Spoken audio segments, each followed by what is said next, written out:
Holesterīna kontrole ir svarīga jebkurā vecumā. Paaugstināts holesterīns ir ļoti liels risks mūsu sirsniņai.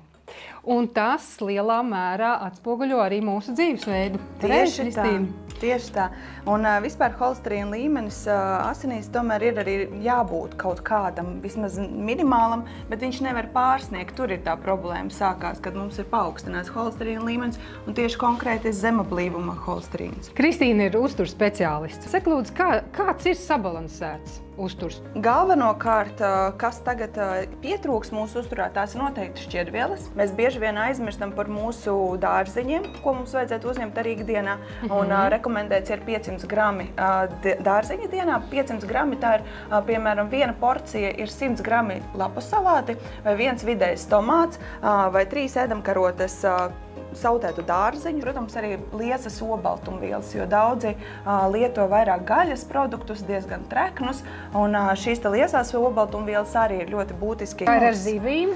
Zivis arī noteikti ir jālieto. Ir rekomendēts 2 reizes nedēļā lietot, pat ir vēlams arī 3 reizes nedēļā. Tu tagad maisi šokolādi. Kā tas iekļaujas? Šokolāde ir arī atļautais produkts, bet tā ir jābūt virs 70% šim kakao saturam. Tāpat arī šie cepumi, viņi ir ar šķiedrvielām ļoti daudz, un tur ir tā kā saldinātāji, kas nav mākslīgie saldinātāji, vienkārši cukura aizvietotāji, tā kā diabēta vairāk cepumi, un viņi arī satur šķiedrvielas daudz, un līdz ar ko tā kā tas veselīgais našķis būs bagāts ar šķiedrvielām, bagāts ar antioksidantiem, kas satur no kakao pupiņām, tā kā līdz ar ko tas būs tāds tīri veselīgi. Šobrīd mēs gatavojam tātad veselīgos skudrupūžņus, tādus saucamos, izmantojot diētiskos cepumus, izmantojot šokolādi vairāk dekorēšanai, zemes riekstu bez pievienot arī cukuru un bez pievienotiem tā kā palmeļām. Ko tad mēs esam pagatavojuši? Tātad mēs esam pagatavojušas, paldies par tevu palīdzību, tādus diētiskos skudrupūžņus, teiksim tā. Es savam dēlam mācu, ka ir bezgrēka našķi. Jā. Tas varētu būt šis. Šis varētu būt.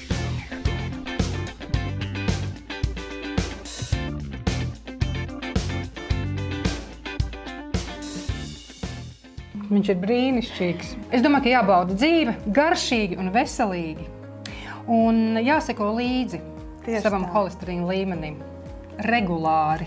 Vienreiz gadā. Vienreiz gadā. Un, ja ir kaut kādas izmaiņas, mēs varam arī ņemt talkā. Jā, uzturbagātinātājs gan arī vērsties pie speciālista, protams, un arī neaizmirstam par fiziskajām arī aktivitātēm. Kur, Kristīna, tev var satikt ikdienā? Es esmu Jūrmalas klīnika Dzinteri, tad tur esmu otrdienās, un ceturtdienās esmu Rīgā Kristīnas Liepiņas salonā, privātpraksē. Brīnišķīgi. Domāju, ka mēs drīz tiksimies. Lotas Farma. Inovācijas veselībai.